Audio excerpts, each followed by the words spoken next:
Muling umingay sa social media ang content creator na si Joel Malupiton Ravanera matapos ang kanyang viral na halftime interview sa laban ng Quezon Huskers at Binyan Tatak Jalbis sa Alonte Sports Arena sa Binyan, Laguna, kung saan hindi niya sinasadyang magmura on-air.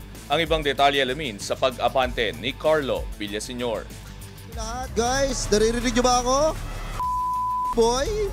Muling umingay sa social media ang content creator na si Joel Malupiton Ravanera matapos ang kanyang nakakatawang halftime interview sa laban ng Quezon Huskers at Binyan Tatak Jel nitong Lunes sa Alonte Sports Arena sa Binyan, Laguna. Sa live interview, tinanong si Malupiton kung alin sa dalawang koponan ang paborito niyang manalo. Agad namang itong sumagot na gusto niyang manalo ang Binyan Tatak Jel dahil koponan umano ito ng kanyang ninong. Dito na umingay ang buong venue nang batiin niya ang mga manonood at hindi sinadya magmura on air. Kitang-kita rin sa kanyang reaksyon ang pagkagulat na nagpapakita na hindi niya sinasadya ang nasabing pahayag. Ayon sa kanyang social media post matapos ang viral na eksena, akala ni Joel ay hindi live ang interview at iniisip lamang niyang isang casual na tanong mula sa ilang sports pages. Ipinahayag niya ang tuwa sa viral na kaganapan at nagpapasalamat sa mga manonood sa kanilang reaksyon. Guys, napanood nyo na ba yung interview? Ito kasi, wala kasi nabanggit sa akin na naka-live pala yun, di ba? Naka-live po, hindi naman namin alam na naka-live pala yun. Hindi namin alam na naka-live, tsaka akala ko sa content lang.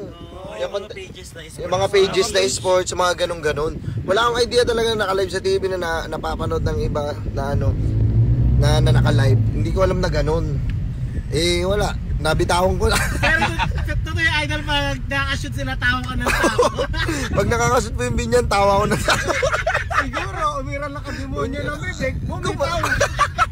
Sorry guys, sa akin. Marami sa kanyang followers at netizens ang nagbahagi ng nakakatuwang eksena na nagdulot ng positibong usapan sa social media. Ipinakita rin ito ang pagiging relatable ni Malupiton bilang content creator na hindi perpekto ngunit nakakatuwang manood. Bagamat may mga pumuna sa kanyang aksyon, nanatiling positibo ang pagtanggap sa publiko at marami ang nagsabing nagdala ito ng aliw sa halftime ng laro. Ang viral na pangyayari ay nagpatunay sa impluwensya ng social media sa pagpapalaganap ng kaganapan sa mga sports events at kung paano isang simpleng reaksyon ay maaring mabilis na kumalat sa online platforms. Ako si Carlo Villaseñor, Abante Sports, now na!